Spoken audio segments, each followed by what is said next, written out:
This is The Lion, the Witch, and the Wardrobe, Chapter 8, What Happened After Dinner. And now, said Lucy, do please tell us what happened to Mr. Tumnus. Oh, that's bad, said Mr. Beaver, shaking his head. That's a very, very bad business. There's no doubt he was taken off by the police. I got that from a bird who saw it done. But where has he been taken to? Asked Lucy. Well, they were heading northward when they were last seen, and we all know what that means. No, we don't, said Susan.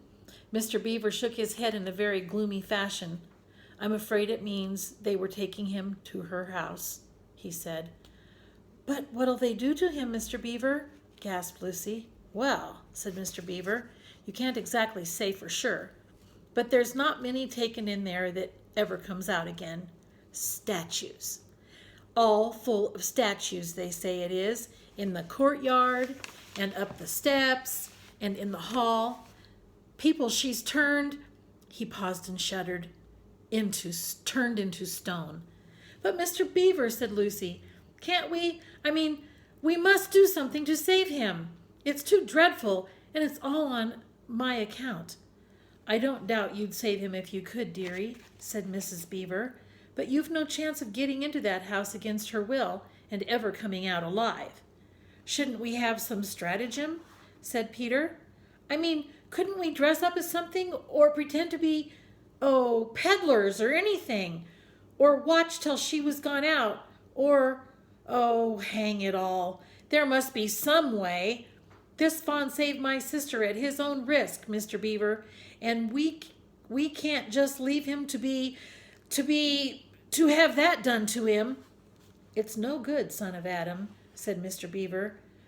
No good you're trying, of all people. But now that Aslan is on the move... Oh, yes, tell us about Aslan, said several voices at once.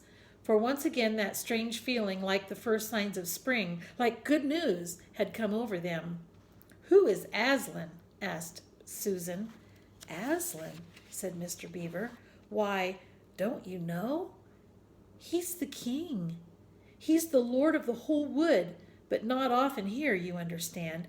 Never in my time or my father's time, but the word has reached us that he has come back. He is in Narnia at this moment. He'll settle the White Queen all right. It is he, not you, that will save Mr. Tumnus. She won't turn him into stone too, said Edmund. Lord love you, son of Adam, what a simple thing to say, answered Mr. Beaver with a great laugh. Turn him into stone? If she can stand on her 2 feet and look him in the face, it'll be the most she can do, and more than I expect of her. No, no. He'll put it all to rights, as it says in an old rhyme in these parts. Wrong will be right when Aslan comes in sight. At the sound of his roar, sorrows will be no more. When he bares his teeth, winter meets its death. And when he shakes his mane, we shall have spring again. You'll understand when you see him. But shall we see him? Asked Susan. Why, daughter of Eve, that's what I brought you here for. I'm to lead you where you shall meet him, said Mr. Beaver. Is he a man? Asked Lucy. Aslan, a man? Said Mr. Beaver sternly. Certainly not. I tell you, he is the king of the wood and the son of the great emperor beyond the sea. Don't you know who is the king of beasts? Aslan is a lion. The lion. The great lion. Oh, said Susan. I thought he was a man. Is he quite safe? I shall feel rather nervous about meeting a lion. That you will, dearie, and no mistake, said Mrs. Beaver. If there's anyone who can appear before Aslan without their knees knocking, they're either braver than most or else just silly. Then he isn't safe? Said Lucy. Safe, said Mr. Beaver. Don't you hear what Mrs. Beaver tells you? Who said anything about safe? Course he isn't safe. But he's good. He's the king, I tell you. I'm longing to see him, said Peter, even if I do feel frightened when it comes to the point. That's right, son of Adam, said Mr. Beaver, bringing his paw down on the table with a crash that made all the cups and saucers rattle. And so you shall. Word has been sent that you are to meet him tomorrow, if you can, at the stone table. Where's that? Said Lucy. I'll show you, said Mr. Beaver. It's down the river a good step from here. I'll take you to it. But meanwhile, what about poor Mr. Tumnus? Said Lucy. The quickest way you can help him is by going to meet Aslan, said Mr. Beaver. Once he's with us, then we can begin doing things. Not that we don't need you to, for that's another of the old rhymes. When Adam's flesh and Adam's bone sits at Cair Paravel enthroned, the evil time will be over and done. So things must be drawing near their end now. He's come and you've come. We've heard of Aslan coming into these parts before, long ago. Nobody can say when, but there's never been any of your race here before. That's what I don't understand, Mr. Beaver, said Peter. I mean, isn't the witch herself human? She'd like us to believe it, said Mr. Beaver, and it's on that she bases her claim to be queen. But she's no daughter of Eve. She comes from your father Adam's, here Mr. Beaver bowed, your father Adam's first wife. They called her Lilith, and she was one of the jinn. That's what she comes from on the other side. And on the other side, and that's what she comes from on one side. And on the other side, she comes of the giants. No, there isn't a drop of real human blood in the witch. That's why she's bad all through, Mr. Beaver, said Mrs. Beaver. True enough, Mrs. Beaver, replied he. There may be two views about humans, meaning no offense to the present company. But there's no two views about things that look like humans and aren't. I've known good dwarfs, said Mrs. Beaver. So have I. Now you come to speak of it, said her husband, but precious few. And they were the ones least like men. But in general, take my advice. When you meet anything that's going to be human and isn't, or used to be human once and isn't now, or ought to be human and isn't, you keep your eyes on it and feel for your hatchet. And that's why the witch is always on the lookout for any humans in Narnia. She's been watching for you this many a year, and if she knew there were 4 of you, she'd be more dangerous still. What's that got to do with it? Asked Peter. Because of another prophecy, said Mr. Beaver. Down at Cair Paravel, that's the castle on the seacoast down at the mouth of this river, which ought to be the capital of the whole country if all was as it should be.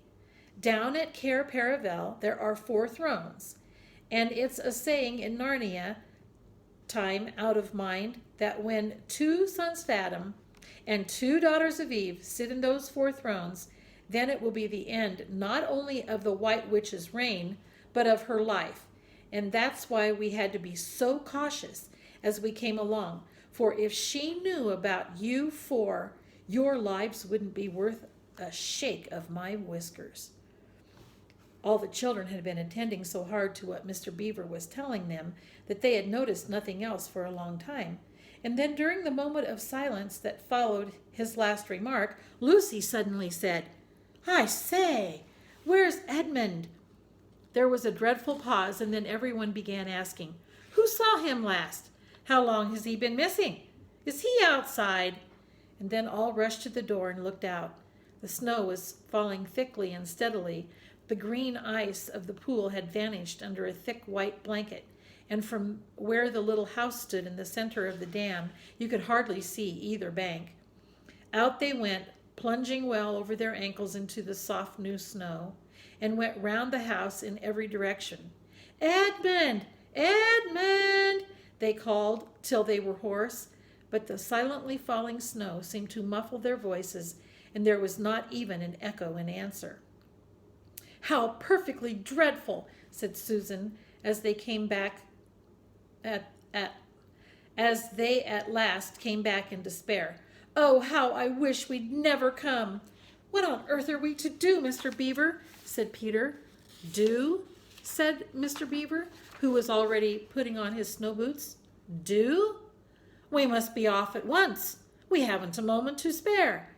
We'd better divide into 4 search parties, said Peter, and all go in different directions. Whoever finds him must come back here at once and... Search parties, son of Adam? Said Mr. Beaver. For what for? Why, to look for Edmund, of course. There's no point in looking for him, said Mr. Beaver. What do you mean? Said Susan. He can't be far away yet, and we've got to find him. What do you mean when you say there's no use looking for him? The reason there's no use looking, said Mr. Beaver, is that we already know where he's gone. Everyone stared in amazement. Don't you understand? Said Mr. Beaver. He's gone to her. To the White Witch. He has betrayed us all. Oh, surely. Oh, really, said Susan. He can't have done that.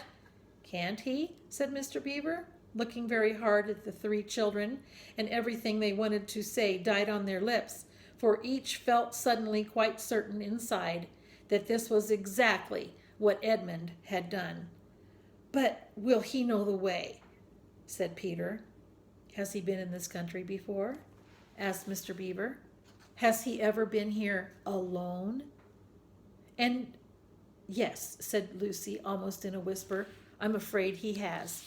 And did he tell you what he'd done or who he'd met? Well, no, he didn't, said Lucy. Then mark my words, said Mr. Beaver. He has already met the White Witch and joined her side and been told where she lives. I didn't like to mention it before, he being your brother and all, but the moment I set eyes on that brother of yours, I said to myself, treacherous. He had the look of one who had been with the witch and eaten her food. You can always tell them if you've lived long enough in Narnia. Something about their eyes. All the same, said Peter in a rather choking sort of voice, we'll still have to go and look for him. He's our brother after all, even if he is rather a little beast. He's only a kid. And I'll stop right there, and then I'll make another video with the end of the chapter.